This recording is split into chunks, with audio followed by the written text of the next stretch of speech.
বিসমিল্লাহির রহমানির রহিম। Dear student, সবাইকে শুভেচ্ছা জানিয়ে শুরু করছি অষ্টম শ্রেণীর গণিত বইয়ের চতুর্থ অধ্যায় অর্থাৎ ক্ষুদ্র সঞ্চয়ে ভবিষ্যৎ গড়ে এই অধ্যায়ের চতুর্থ লেকচারে। তো 3 নম্বর লেকচারে আমি অনুশীলনীর 1, 2, 3 নং সমাধান করে দিয়েছিলাম। তো 4 নম্বর লেকচারে আমি এখন 4 এবং 5 এই দুটো অঙ্ক সমাধান করে দেওয়ার চেষ্টা করব। তো এখন 4 নম্বর অঙ্কটা, এটিও একটি সরল মুনাফার অঙ্ক। আমি সরল মুনাফা রিলেটেড যতগুলো অঙ্ক আছে চতুর্থ অধ্যায়ে সবগুলো আগে শেষ করে দেওয়ার চেষ্টা করব, তারপরে চক্রবৃদ্ধি মুনাফাতে যাব। তো 4 নম্বর অঙ্কটা একটি সরল মুনাফার অঙ্ক দেয়া আছে। জনি 50,000 টাকা ব্যাংকে জমা রাখলো। মুনাফার হার 7.5% হলে কত বছরে জনি 3 লক্ষ টাকা মুনাফা পাবে?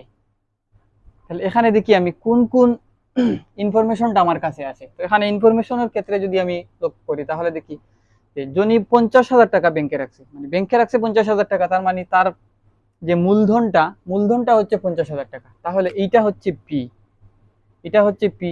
তো এখানে লিখে রাখলাম যে পি হচ্ছে মূলধন, এখানে মূলধন পি ইকুয়াল 50,000 টাকা। এবং আর কি দেয়া আছে? আর দেয়া আছে মুনাফার হার, অর্থাৎ এই যে 50,000 টাকা সে ব্যাংকে রাখছে, তো এই 50,000 টাকার উপর মুনাফার হারটা হচ্ছে 7.5%, অর্থাৎ প্রতি 100 টাকায় 7.5 টাকা করে দেবে এক বছরে। তাহলে মুনাফার হারটা আমরা পেয়ে গেলাম। তো মুনাফার হার আর ইকুয়াল 7.5%, এর অর্থ হচ্ছে 100 ভাগের 7.5, অর্থাৎ 100 টাকার মধ্যে 7.5 টাকা দেবে। তো 100 ভাগের 7.5 যে কথা, 7.5কে যদি আমরা 100 দিয়ে ভাগ করি তাহলে এই দশমিকটা আরো দুইটা গড় বামে চলে আসবে, যেহেতু ভাগ করছি। তো 1 গড় 7, আর তারপরে কোনো গড় নাই, যেহেতু একটা শূন্য দিয়ে আমরা পূর্ণ করলাম, তাহলে এইভাবে লিখলাম। তো এই ভাগটা আশা করি আমরা পারি। এবং দেয়া আছে জনি 3 লক্ষ টাকা মুনাফা পাবে, অর্থাৎ মুনাফাটা পাবে সে 3 লক্ষ টাকা, কিন্তু কতদিনে মুনাফা পাবে এই জিনিসটা এখানে দেয়া নাই। অর্থাৎ মূলধনটা দেয়া আছে, মুনাফাটা দেয়া আছে এবং মুনাফার হার দেয়া আছে, কিন্তু সময়টা দেয়া নাই। তো আমাদের এখানে সময়টা বের করতে হবে। যেহেতু সময়টা বের করতে হবে, আমরা সেই চিরাচরিত নিয়ম অনুযায়ী আমরা সরল মুনাফার যেই সূত্রটা আছে I equal P R N, যেখানে আই দ্বারা মুনাফা ডিনোট করে এবং পি দ্বারা মূলধন, আর দ্বারা মুনাফার হার, এন দ্বারা সময়। তো এই সূত্রটা লিখবো। এই সূত্রটাকে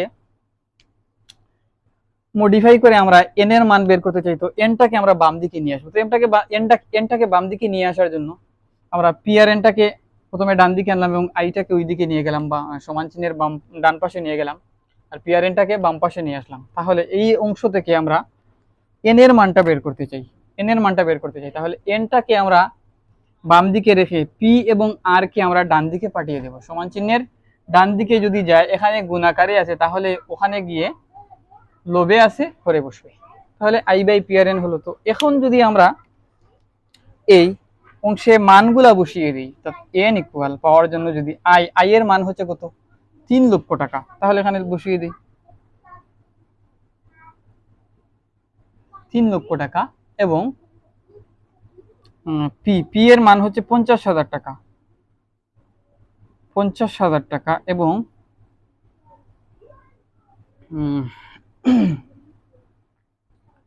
আর এর মান হচ্ছে, আমরা যদি এই অংশটা বসাই তাহলে পুরোটা বসাবো 7.5 বা 100 বসাবো, অথবা যদি এইটা না বসিয়ে এটা বসাই তাহলেও আমাদের হবে। তো আমরা এই অংশটাই বসাই 0.075, 0.075 এই অংশটাকে বসালাম। তাহলে বা এন ইকুয়াল এই শূন্য কাটা, এই শূন্য কাটা, এই শূন্য এবং এই শূন্য কাটা। তাহলে ফাইনালি দাঁড়ালো কত? উপরে আছে 30, নিচে আছে 5 এবং 0.075, বা এন ইকুয়াল 30কে যদি আমরা প্রথমে 5 এবং 0.7.5 যদি গুণ করি, তাহলে গুণফলটা দাঁড়ায় আমাদের 0.375, অর্থাৎ 0.375 হয় আর কি। বা এন দিয়ে যদি এন বের করার জন্য 30কে যদি আমরা 0.375 দিয়ে ভাগ করি তাহলে উত্তর হয় 80 বছর। 80 বছর হয়, 80 বছর n ইকুয়াল 80 বছর। অর্থাৎ আমরা চাইলে এই লাইনটাকে এবং এই লাইনটাকে স্কিপ করে সরাসরি এই লাইন থেকে 30কে এই দুইটা দিয়ে গুণ করে গুণফল দ্বারা এই 30কে ভাগ করলে 80 বছর পাবো। আমরা সরাসরি এই লাইন থেকে এই লাইনও লিখতে পারি। তো যদি আমাদের বুঝতে অসুবিধা হয় তাহলে আমরা এইভাবে সিরিয়ালে আরো দুইটা লাইন করব, স্কিপ করব না। আর না পারলে আমরা পারা যদি থাকে, আমাদের অভিজ্ঞতা থাকে, তাহলে স্কিপ করে এই লাইনটা লিখব। সুতরাং তাহলে এন এর মান আমাদের গোপন ছিল, উজ্জ্ব ছিল, আমরা এন এর মানটা বের করলাম। এন এর মান হচ্ছে 80 বছর। অর্থাৎ 50,000 টাকা যদি তিনি 80 বছর ব্যাংকে জমা রাখেন, 7.5% মুনাফার হারে যদি 80 বছর ব্যাংকে জমা রাখেন, তাহলে তিনি 3 লক্ষ টাকা মুনাফা পাবেন। 3 লক্ষ টাকা মুনাফা পাবেন। তো আশা করি এই অঙ্কটা আমরা এখন করতে পারবো।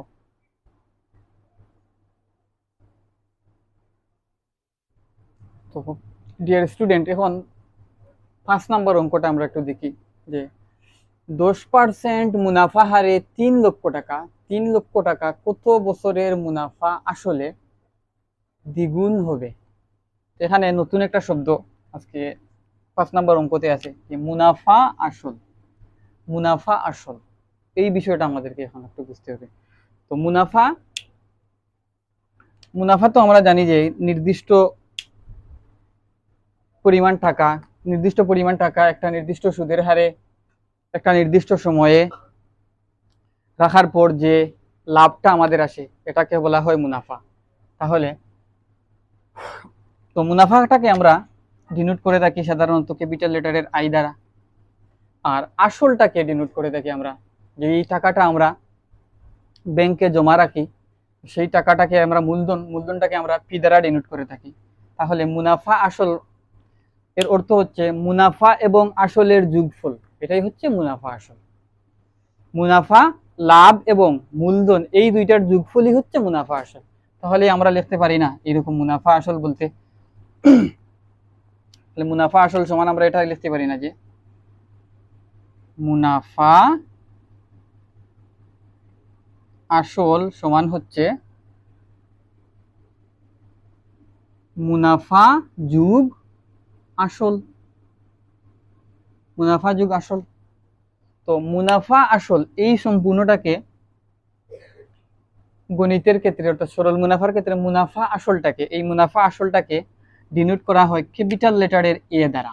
তাহলে এ লিখলে আমরা বুঝবো মুনাফা আসলকে ডিনোট করছে, সমান চিহ্ন। আর মুনাফাটাকে তো আমরা জানি আই দ্বারা ডিনোট করা হয়, মুনাফাটাকে ডিনোট করা হয় আই দ্বারা, এবং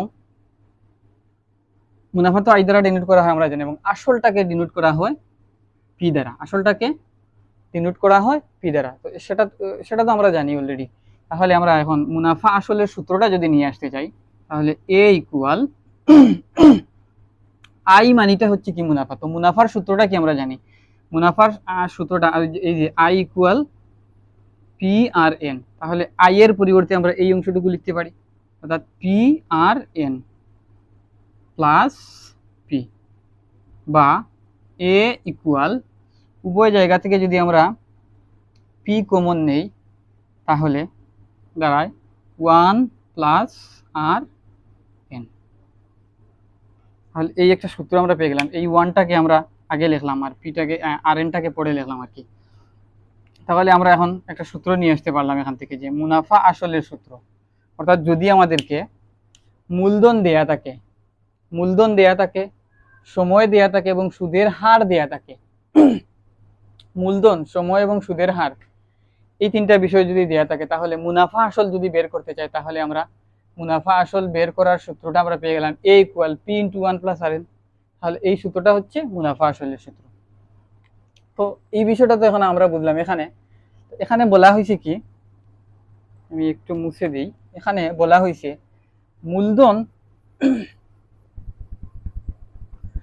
মূলধন হচ্ছে 3 লক্ষ টাকা।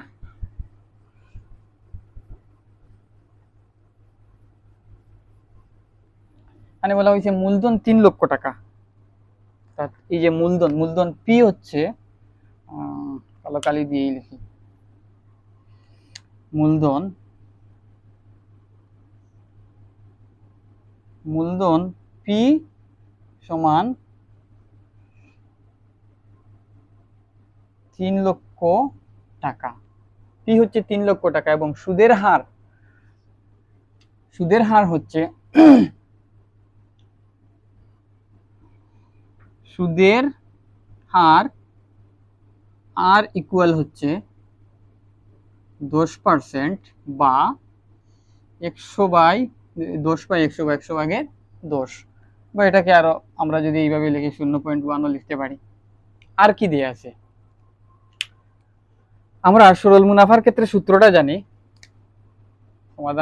সমাধানটা যদি আমি এখন লিখতে চাই,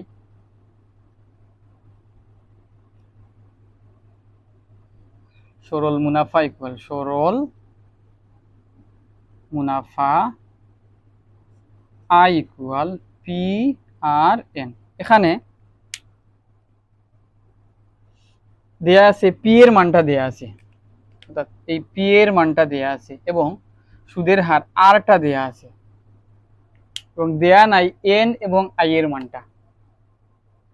এন এবং আই এর মানটা আমাদের এখানে দেয়া নাই।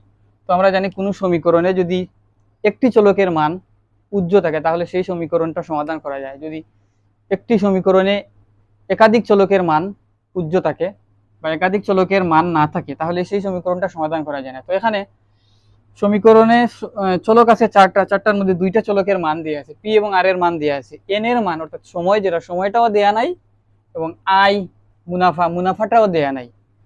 তাহলে কি করে আমরা এখন এই দুইটা থেকে যে কোনো একটার মান যদি আমরা পেয়ে যেতাম তাহলে সমাধানটা করতে পারতাম। এখানে আই এবং এন এর মধ্যে কোনো একটার মান আমাদেরকে বের করতে হবে। তো আমাদেরকে এখানে বের করার জন্য একটা ইনফরমেশন দেয়া আছে হচ্ছে কি, যে মূলধনটা মুনাফা আসলটা হচ্ছে মূলধনের দ্বিগুণ। মুনাফা আসলটা হচ্ছে মূলধনের দ্বিগুণ, অর্থাৎ কি বলবো, যে আমি যদি এইভাবে লিখি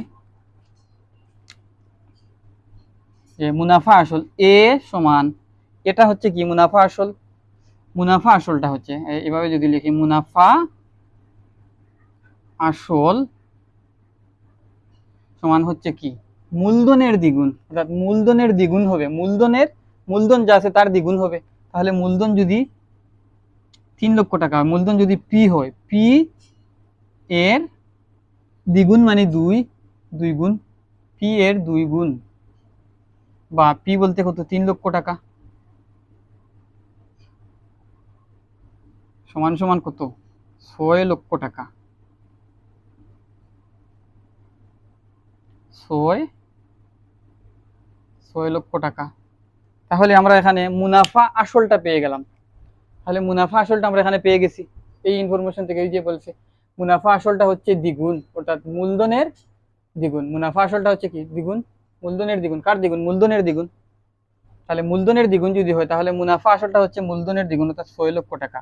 তাহলে এখন এই যে মুনাফা আসল 6 লক্ষ টাকা আছে, এই মুনাফা আসল 6 লক্ষ টাকা থেকে যদি আমি মূলধনটা 3 লক্ষ টাকা বিয়োগ করে দেই তাহলে যেই টাকাটা থাকবে সেটা হচ্ছে আমার মুনাফা।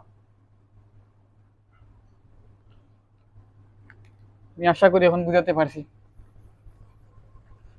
তাহলে মুনাফা আসল, শর্ত প্রশ্ন হতে কি মুনাফা আসল, এখানে লিখি মুনাফা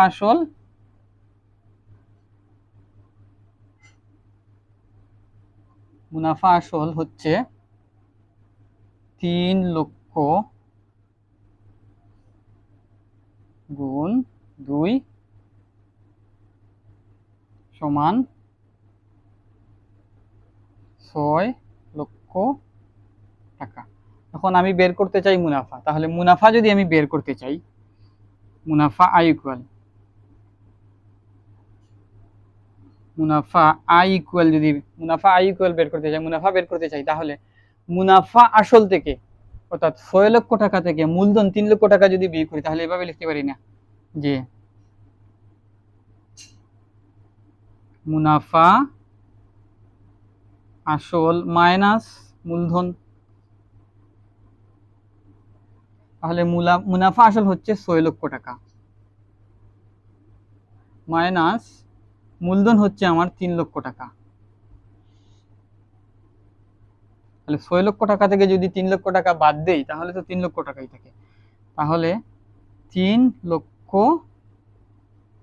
টাকা, এই যে 3 লক্ষ টাকা এটা হচ্ছে আমার মুনাফা বা আয়। তাহলে আমরা এই যে দুইটা অনুল্লিখিত চলক, দুইটা চলক ছিল, যে এই দুইটা চলকের মান জানা ছিল না, এই দুইটা চলকের একটা চলকের মান আমরা পেয়ে গেছি, অর্থাৎ আই এর মানটা আমরা পেয়ে গেছি। তাহলে এখন যদি আমরা আই এর মানটা পেয়ে গেছি, আই এর মান পেয়ে গেছি, এখন বের করতে হবে এন এর মান। সমীকরণে একটা চলকের মান উজ্জ আছে, একটা চলকের মান দেয়া নাই, তাহলে এই সমীকরণটা আমরা এখন সমাধান করতে পারবো। তাহলে আমাদের চিরাচরিত নিয়ম অনুযায়ী এখন লিখতে পারি P R N equal I, বা যেহেতু এন এর মান বের করতে চাই তাহলে আই ইকুয়াল পি আর, বা এন ইকুয়াল আই এর মান হচ্ছে কত, আই হচ্ছে মুনাফা 3 লক্ষ টাকা, এবং পি এর মান হচ্ছে 3 লক্ষ টাকা,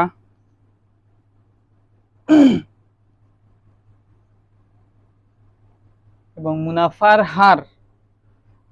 হার হচ্ছে 10/100। তাহলে আর এর পরিবর্তে আমি এখানে যদি লিখি 10/100, অসুবিধা আছে নাই। এখন আমি কাটাকাটি করার চেষ্টা করি, দেখি এই 3 লক্ষ আর এই 3 লক্ষ কাটা গেল, তাহলে কি দাঁড়ালো,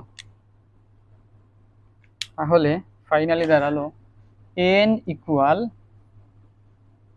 1/, এটা কাটা, তাহলে এই যে ভগ্নাংশ, মূল ভগ্নাংশ, এই মূল ভগ্নাংশ নিচে আরেকটা ভগ্নাংশ, অর্থাৎ 10/100। 10/100 আমরা জানি মূল ভগ্নাংশের নিচে যদি সাব ভগ্নাংশ থাকে তাহলে এটাকে এই ভগ্নাংশটা উল্টে গিয়ে এই নিচের মানটা উপরে চলে যায়, এই 100টাকে উপরে নিব আর এই 10টা সে জায়গায় থাকে। তাহলে বা এন ইকুয়াল 10 দ্বারা 100কে ভাগ করলে তো 10 বছর হয়, সুতরাং এন এর মান 10 বছর। তাহলে আমরা এখানে এইটুকু না করে সরাসরি এই 0.1 বসিয়ে 0.1 বসিয়েও, অর্থাৎ 0.1 এখানে আছে 1কে 0.1 দ্বারা ভাগ করলেও 10 আসে। তো প্রিয় শিক্ষার্থীবৃন্দ, তো 5 নম্বর অঙ্কটা মোটামুটি একটু জটিল ছিল, আশা করি এখন আর জটিল হবে না, আমরা সমাধান করতে পারছি।